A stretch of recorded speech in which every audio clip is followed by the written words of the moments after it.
so you can see my face today. I have a lovely camera woman and lighting. This is part 23, 24, something like that.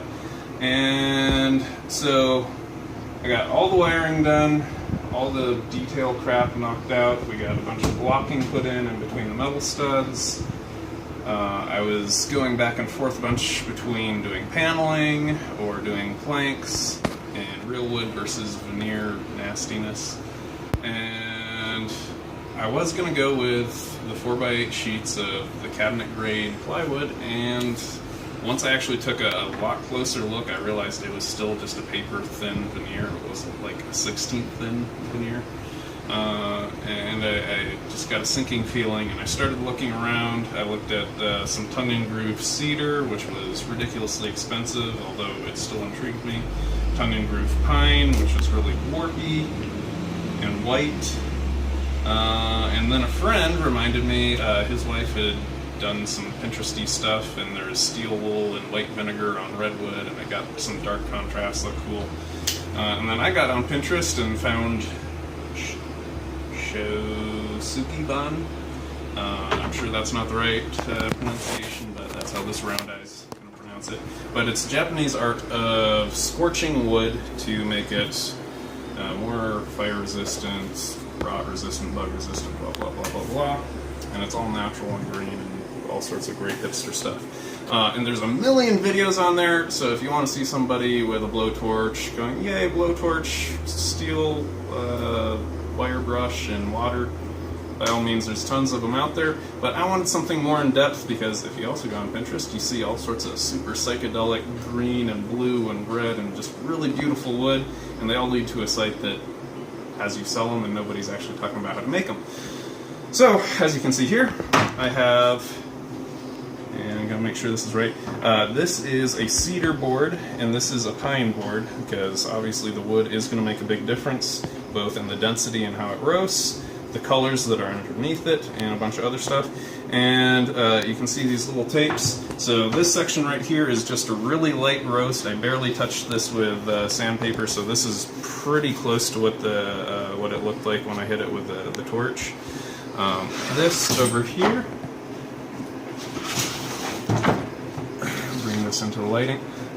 This was just enough. I hit it lightly, but I got a full solid black sheet, and it was as light as I could do to get a solid black show through, and then I sanded and wire brushed and got rid of the soot so the lighter stuff came through. And also of note, you can go ahead and zoom in a little bit. You can see there's a lot more texture in this, and then this is a lot smoother. On the smoother side, I took the sandpaper and I just sanded half and left half of it with the wire brush texture.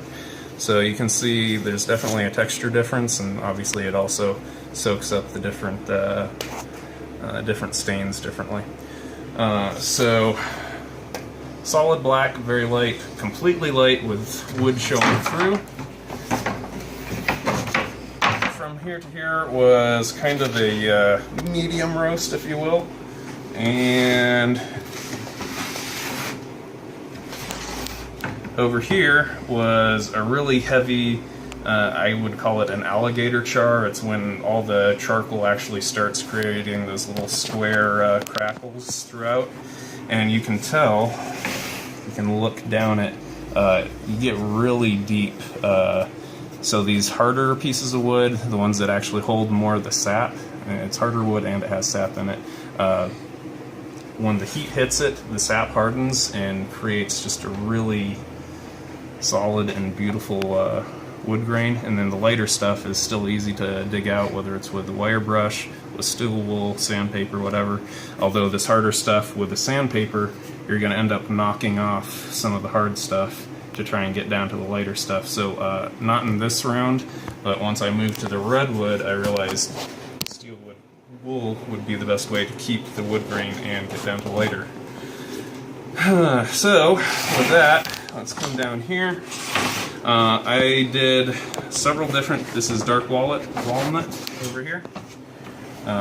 Again, cedar, pine, whitewash, This was just a clear oil base. This was polyurethane, red oak, and golden oak. And this is in the latest one. This is where you can see the most actual color variation. Although I will say the whitewash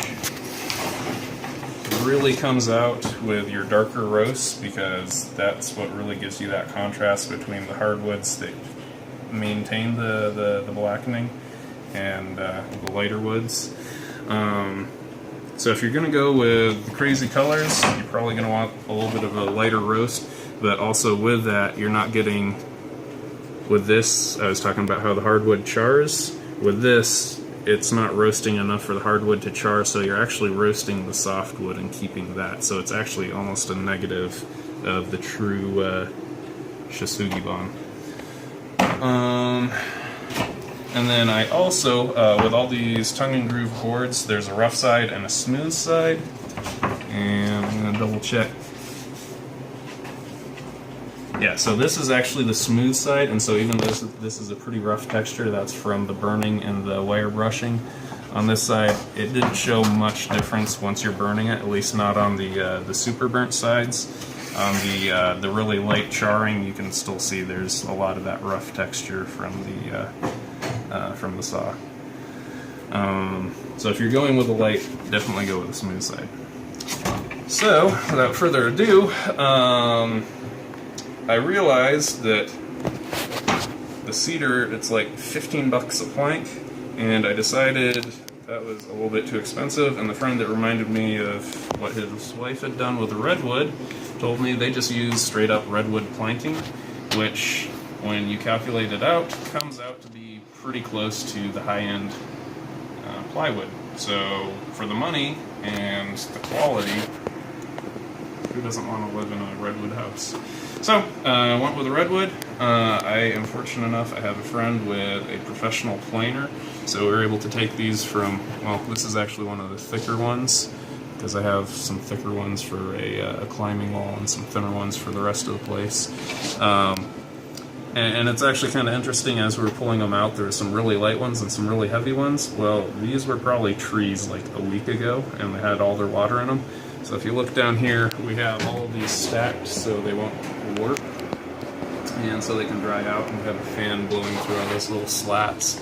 But definitely when you stack them, you want to stack them in a way that they're not going to get all warpy. So what we have here, we have redwood with clear coat, we have redwood with whitewash, we have the redwood Sugi with a clear coat, and the redwood Sugi with a whitewash. And I really didn't want to get I didn't want it to be dark and overbearing, and like, dark colors are kind of trendy, but at the same time, I don't want to go back to the old 70s, like, Anchorman dungeon.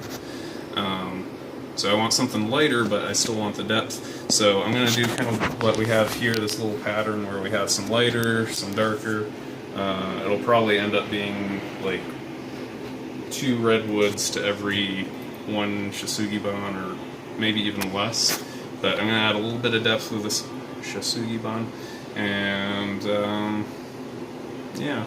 Oh, and over here, so around this knot hole is the line. Down here is all steel wool, and you can see the steel wool's soft, so it gets down and digs out a lot of the softer wood and leaves these nice toasted ridges. But then over here, I went with the just straight sandpaper. You can see you don't get nearly as much of the light wood dug out, which actually, in retrospect, it's a little more texturous, so it's holding on to more of the whitewash.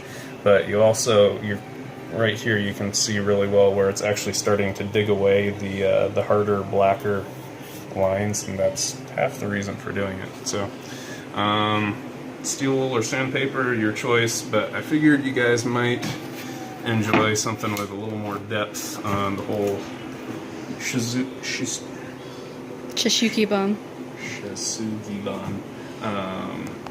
Whatever. See you next time.